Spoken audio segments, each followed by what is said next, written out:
पंतप्रधान नरेंद्र मोदी उद्या दुपारी 4:30 वाजता स्मार्ट इंडिया हॅकेथॉन 2024च्या महाअंतिम फेरीत तरुण नवोन्मेषांबरोबर दूरदृश्य प्रणालीमार्फत संवाद साधणार आहेत।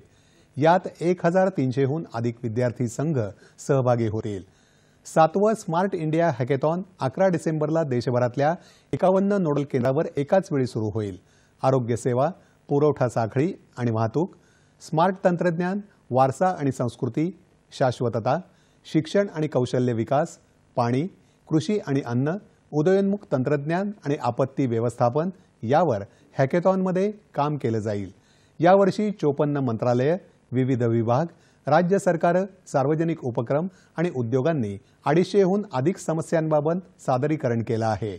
संस्था स्तरावर अंतर्गत हॅकेथॉनमध्ये 150% वाढ नोंदवली गेली आहे।